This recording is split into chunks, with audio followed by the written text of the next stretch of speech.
Hi, my name is Lun.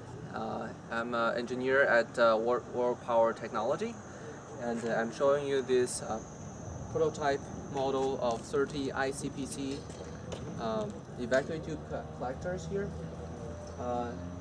They are each tube is 65 millimeter diameter, outer diameter, and also has 1.8 meter length.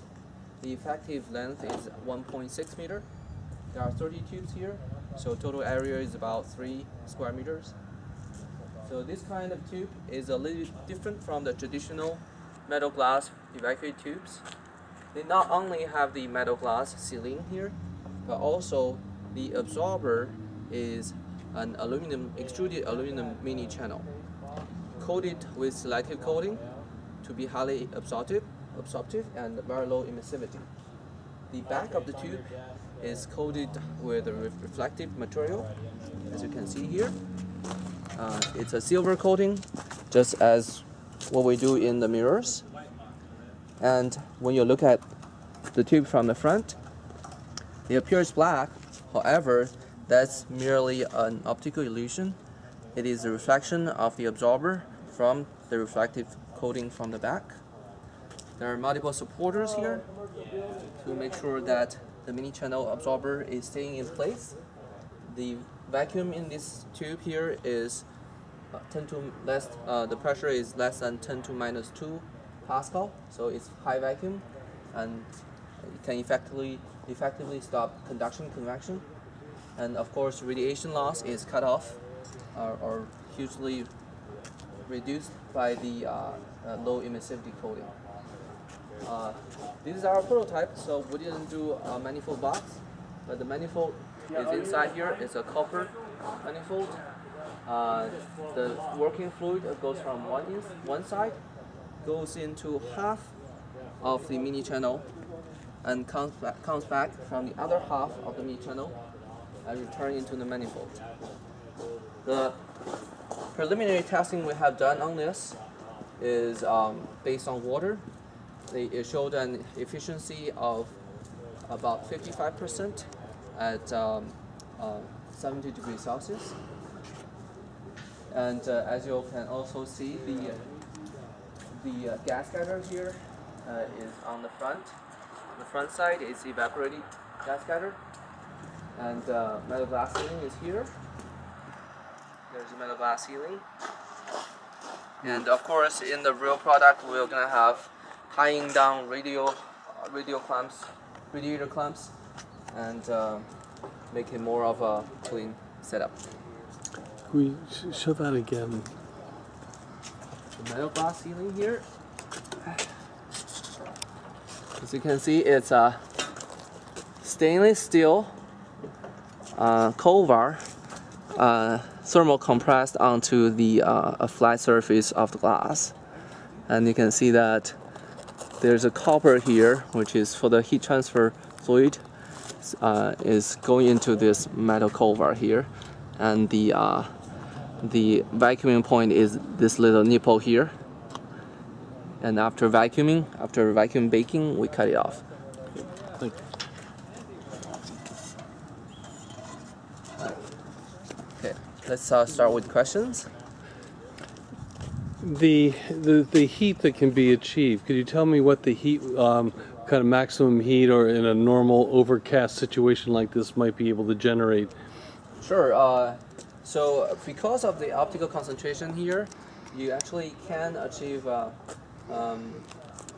200 degrees Celsius just by the tube itself, with a decent efficiency like 40%.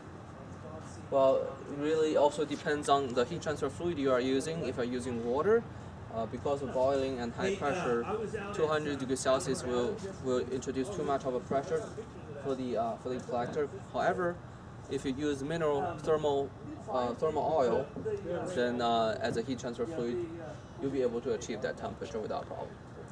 And the ambient temperature here right now is probably about 15 degrees Celsius. How would this be effective in extremely cold ambient temperature, say minus 10 degrees, Celsius? Yes. So if you are under extremely cold weather, compared to a traditional all-glass vacuum tube, which will not heat up. Now, since you can achieve a much higher temperature difference between the ambient temperature and your working temperature, so this kind of tube will not have any problem of heating up. The weight of this array, this would be typical on a rooftop. What would be the weight of these 30 tubes that you have here? It would be very comparable to your PV panels, your solar cell panels. Okay. So they are generally in about similar weight per area. They look very fragile. Could you describe their durability? Oh, that's no problem at all. We actually have tested all these tubes under hail testing.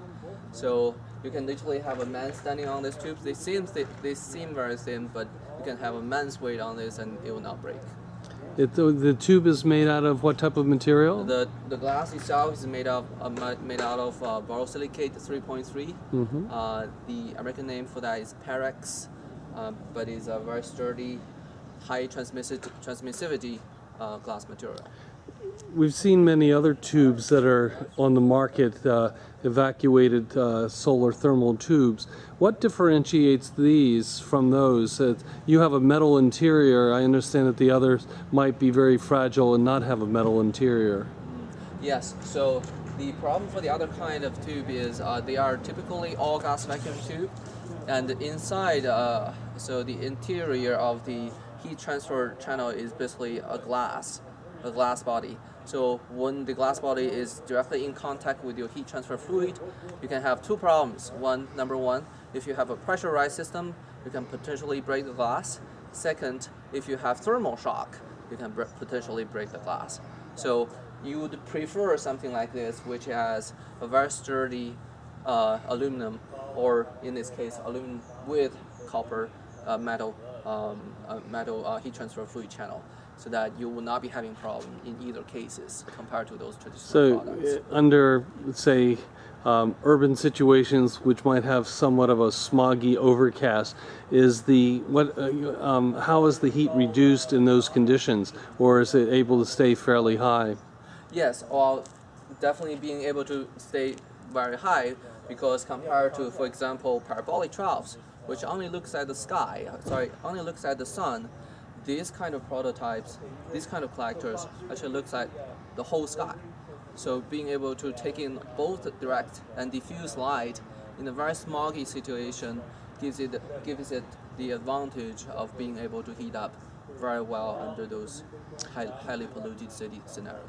Now, since the glass tubes, as you say, are glass, kind of double glass, and they're somewhat fragile, the pressure and the heat inside of this can actually reach a higher temperature than what these other thermal solar tubes can achieve? We have actually conducted testing with them, so if you allow them to, you basically have two options here. Number one, you can use water to heat it up. Well, that will not exceed 100 degrees Celsius because it will start to boil unless you pressurize the system. And that, as I stated before, you can't pressurize the all-glass vacuum tube. Okay. Now, if you are using oil, which as we have tested before, the oil has a problem that is a thermal shock. So once you go to a high temperature, as soon as you introduce a cold flow into the system, the tube will break. And we have had that incident before. That also means you have something like above 100, maybe even 200 degrees Celsius of oil spilling everywhere. It's a potential hazard, safety hazard for everyone there. And so that, because of the durability and the metal components in that, you've been able to reduce or eliminate that particular danger? Exactly. So metal glass tube, in comparison, particularly with this kind of optics built-in metal glass tubes, actually has the advantage not just being efficient, but also being more safe and more durable through the lifetime, which is 25 years. So, as you're looking at the durability of this, should any one of these tubes fail, is it easy to replace and maintain this particular array? Right. So now we do have multiple designs for the connections here. So you can either do a heat pipe or you can do a flat fitting. Right now, this particular array, for testing purpose, we're using a flat fitting. It's not very hard to to change. It's interchangeable, so that's not a big problem. But you do require some expertise in doing this. In comparison, if you use a heat pipe, that will be extremely easy to change, because heat pipe itself is self-contained. So you just take it out and replace one, put it in, and that's it. And if you wanted to have like a second and third array because you have greater heat, requirements, you can actually put these in a series beside each other? Yes. So because of this, this manifold here is designed to be in, to be able to be in series connection with the next manifold and next manifold. So you have no problem of connecting several arrays together. And as far as the technology, it is unique to Roland Winston and Winston Cone Optics, and it is patent. And this technology is patented. Yes, it is patented. So the particular design for this ICPC is patented. Both the absorber and the tube itself are patented, and even the connection of the absorber to the manifold. Good. Well, thank you, Loon, for the explanation. We appreciate it, and we'll look forward to hearing more about the new developments. Thank you. Thank you. Good. Should we try to play it? Well, because I was like, maybe we should try a little bit before go full length. To me, this is functioning. This is good. I don't know if we have sound on this. Just go to here. Here. Let's go here.